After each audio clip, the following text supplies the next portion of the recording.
Hello, and welcome to the Christchurch Fox Chapel podcast. The fastest growing conservative, evangelical, charismatic, Anglican podcast in the entire Fox Chapel area.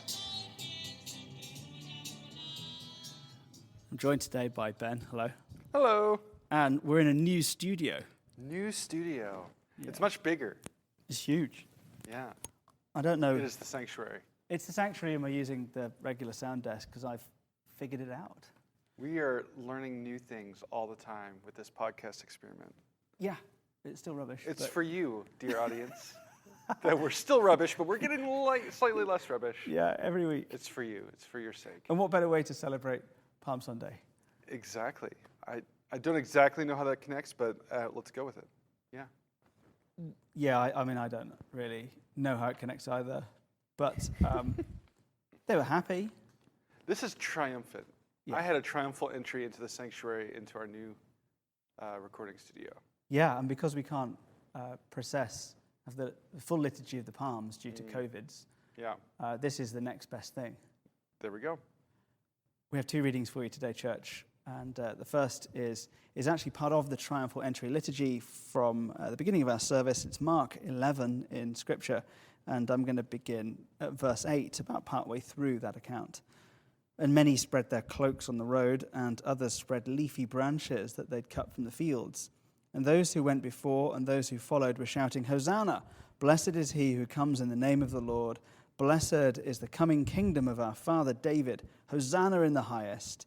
And he entered Jerusalem and went into the temple. This is the word of the Lord. Thanks be to God. And then shall I read the gospel reading for us? This is please. Mark chapter 15, verses 16 through 20.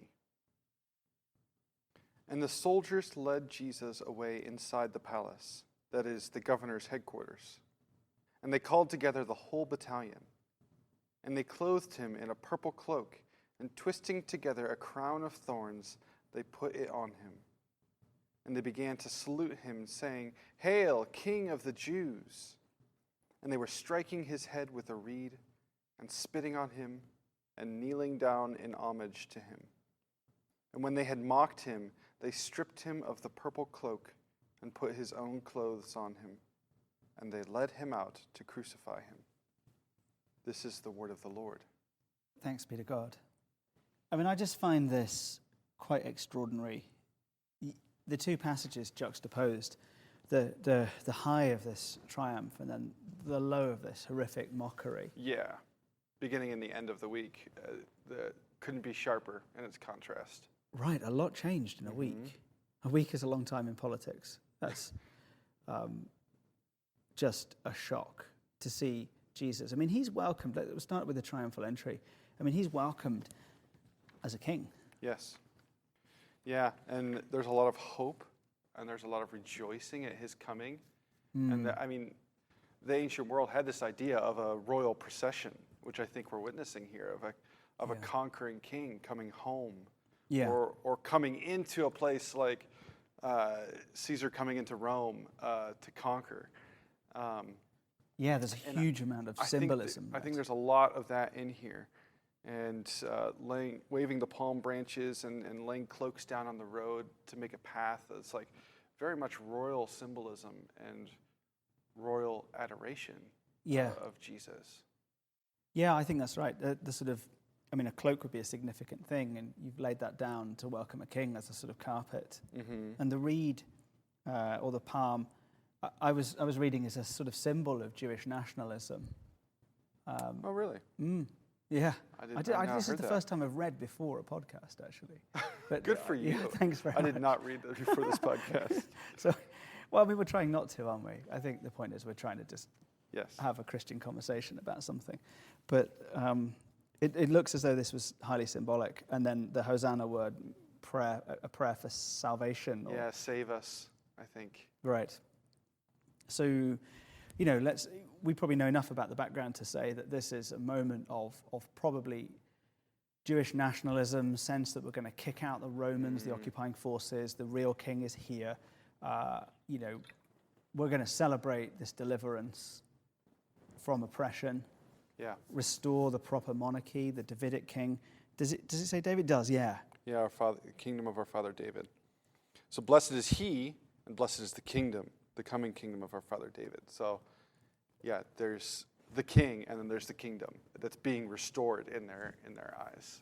So yeah, I think you're right. So in Jewish history, you've got the judges, and then you've got the kings, and the great king David is given a covenant promise that that his throne would be established forever through his offspring, his descendant, and there's this Davidic promise, and they're looking at Jesus as being a fulfillment of that. Yeah. And Israel's been through ups and downs. The kingdom's divided. They've been in exile. They've returned. But they've always been looking for the son of David Right. as the Messiah. Right. To return and take up that mantle of the king and the throne that God has promised will endure. So what they're saying is, this is the moment we've been waiting for, the culmination of our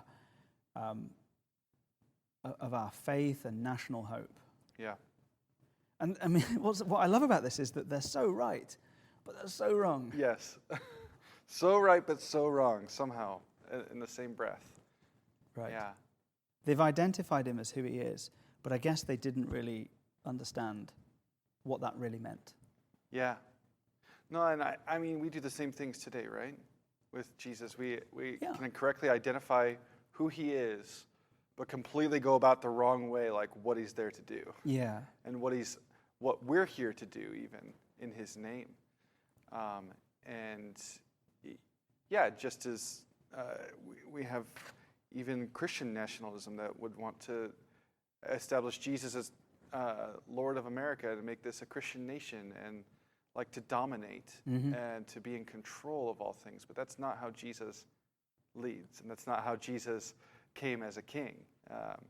So I think we have the same issues today in a lot of ways, especially you bring up this idea of nationalism. I think is very pertinent to us right now. Yeah, I mean, I think it's one of the interesting things about being a foreigner is that I'm increasingly from two cultures. So, 7 years ago, I was married to an American wife, had American children, we lived in England. I came here on vacation, on a holiday. And so I thought I kind of got America. I certainly loved America, but I hadn't lived in it.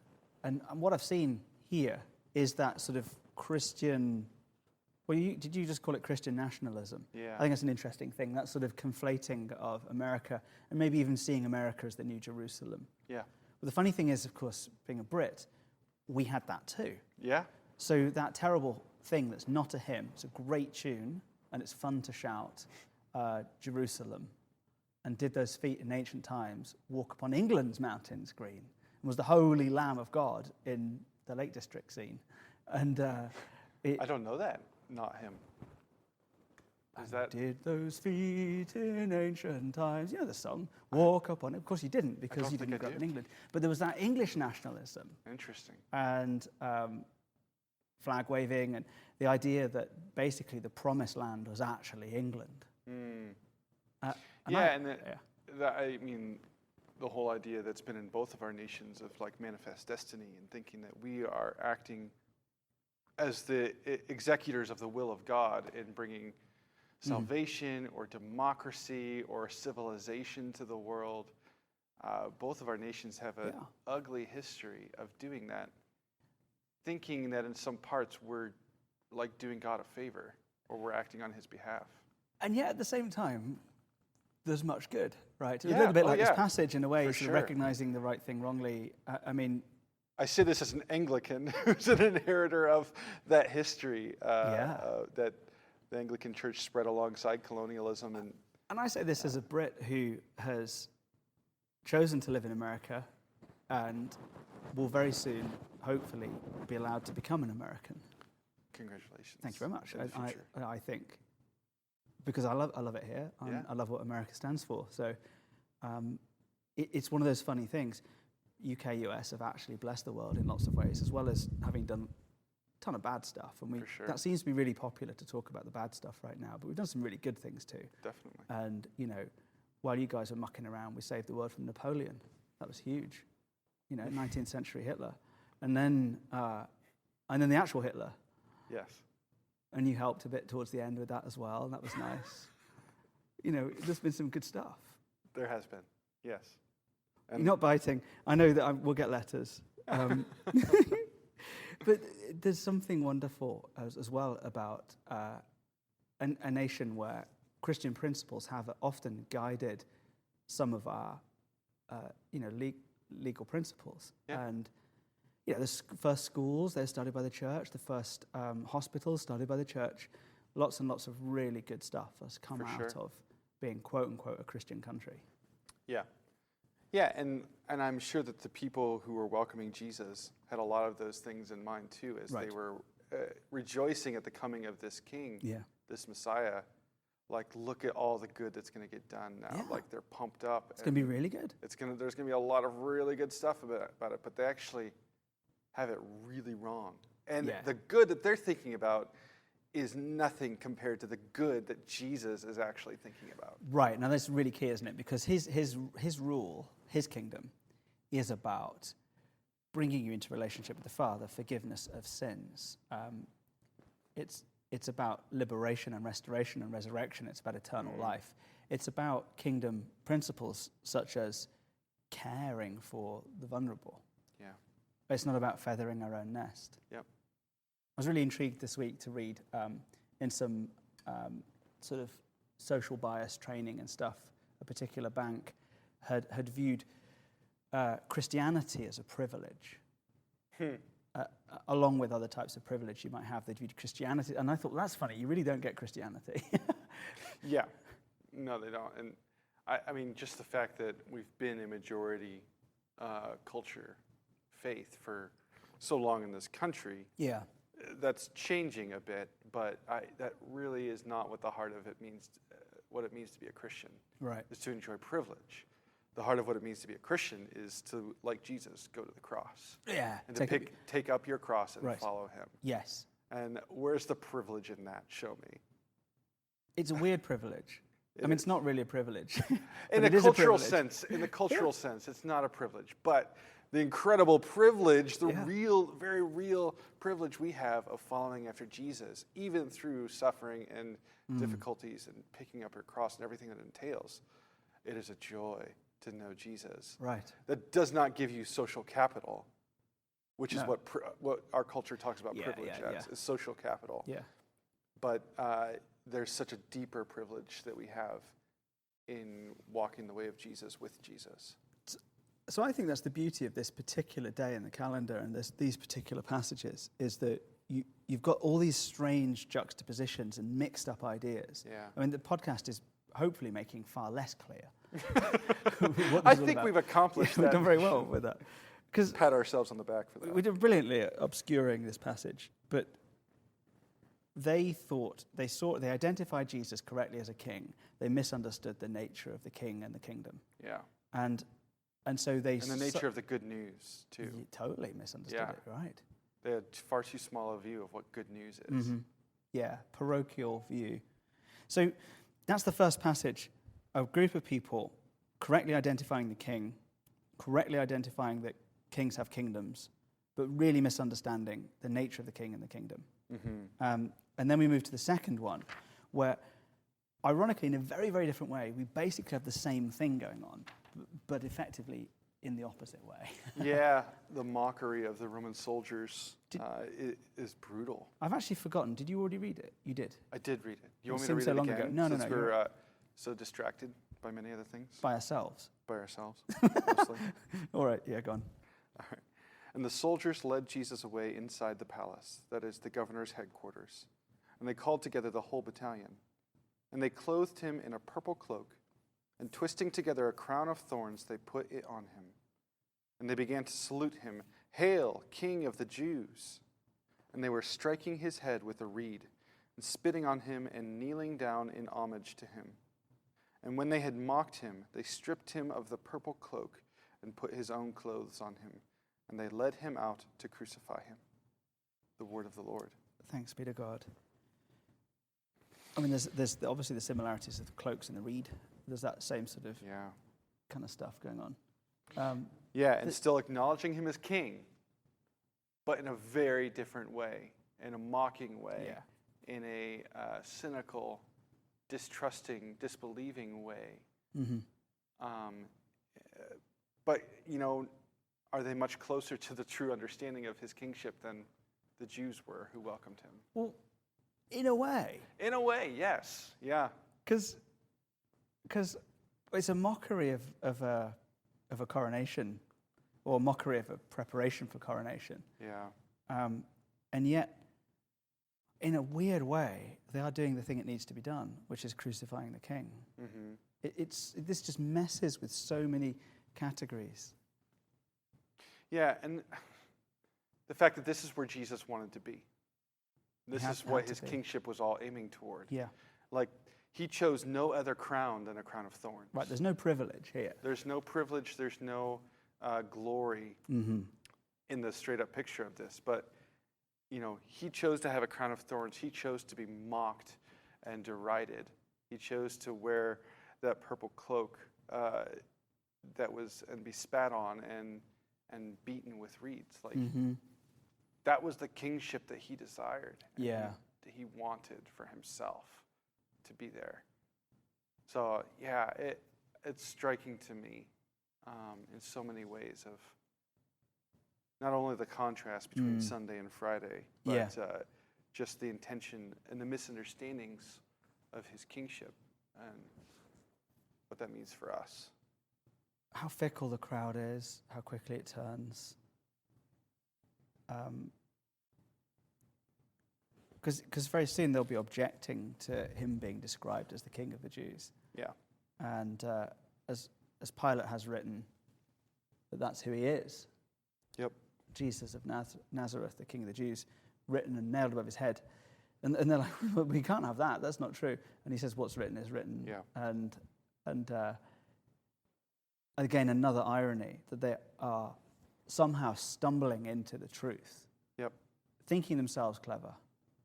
Getting it all wrong and accidentally getting it right. This stuff, I think, really is quite hard to preach because there's so many different ways you can take it. Yeah. And we've talked around the real stuff, which is he really is descended from King David, and you just said, he needs to be on the cross. Yeah. This is the right thing. But how awful, and maybe there's a bit of us in this.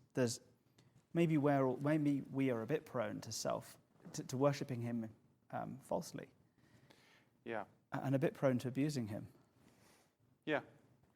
Yeah, and I think sometimes we have this idea of Jesus as glorious sitting on the throne, which is good and right. But Christianity is nothing without the cross. Yeah. And our faith is nothing apart from this ugly, brutal suffering. And this is who Jesus is and how he reveals himself. This is how the Lord of all the universe reveals himself to us. And that means something deeply for how we view our faith, how we live our faith, how we preach our faith. If we're just about being happy and glorious all the time, we're really missing something of the heart of it all. It's aiming towards glory, and it's through this that we get to glory and joy and eternal bliss. But we can't miss this. We can't forsake this witness of the cross. Yeah, there's one of the guys in the vestry, and he always quotes one of my predecessors here as a rector, saying that you can't get to Easter Sunday without going through Good Friday. And I'm really keen to view the whole of this Holy Week, and particularly Easter weekend, as one event. Yeah. And just coming and having a big fun thing on Sunday, and Easter egg hunting sort of thing around, and probably a funny kids sermon illustration with something exploding and all the rest of it. Like that's great, but this is the absolute center of everything we stand for as Christians. Death and resurrection. Yes. Yeah. So I think we need Good Friday and we need Easter Sunday. We can't have one without the other.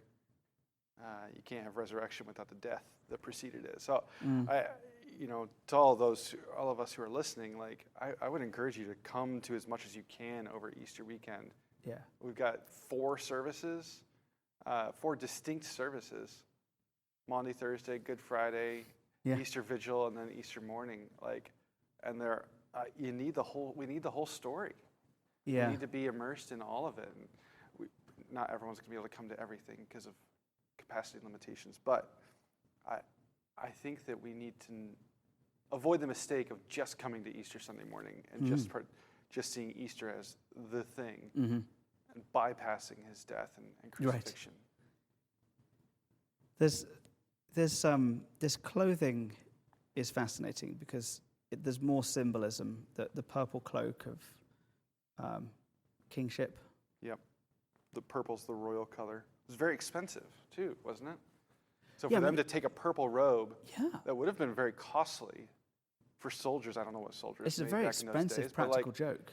Yeah. I don't have a great analogy off the top of my head, but it would have been very costly. Wow. And then putting this on this already bloodied and beaten spitting. down man, they spit all over it, and just for the joke of it, is pretty striking. And that makes me think that God has something to do with the symbolism, that he really is a king. And he really is royalty, it's kind of funny, deserving of all homage. And you think they sort of left laughing and adoration. joking, and then they went home and they're like, oh man, I've just blown a month's wages on that. And then on Easter Sunday, they go oh, and also he was actually the sovereign of the universe. Yeah. So double whammy. Mm-hmm. You see this in the soldiers. I mean, I've just recorded some of my things for Good Friday, and you see this with the centurion who comes to faith. Yeah. Or at least recognizes. Truly, this was the Son of God. Yeah. And I was looking at the other guy. I don't know if it's the same soldier or not, but the soldier that gives Jesus the drink, and that's a weird kindness. Juxtapose that. 1 minute there's spitting and whipping and mocking and striking and the crown of thorns and this elaborate, expensive joke at his expense. And then the next minute someone is giving him a drink. That's such a kind thing to do. Yeah. I think they're starting to see who he is. Yeah, maybe. And the funny thing is, if that's true, that guy there, the centurion, is seeing something that these people are not seeing, and that actually neither are the worshippers from Palm Sunday. Yeah. Yeah. And to say that he's the Son of God, too, is a next level up from saying he's the Messiah. Recognizing not only is he a king, but he's God himself. Yeah. There's kind of increasing levels of clarity that happen and hopefully happen with us as we continue to dive into Scripture, recognizing who Jesus is. Yeah. I just found that inscription. It's actually the next part. It's verse 26. The inscription read, of the charge against him, read the kings of the Jews, which is kind of funny. Yeah, of the charge. What was his wrongdoing? He was the king of the Jews. Mm-hmm. Yes, that's the wrongdoing. I find this really difficult. I often find Palm Sunday quite difficult to preach, but I find this hard because we're almost trying to expose numerous different wrong things that have in their midst a little bit of right to it. Yeah. And then apply that to ourselves. Mm-hmm. And the difficulty is that we're never going to have this perfect understanding of who Jesus is until we meet him face to face. No, but part of our call as Christians following after Jesus should be ever seeking more clarity and more understanding of who he is and what he's done for us. Yeah. And you really can't exhaust the depths of that on this side of eternity. No.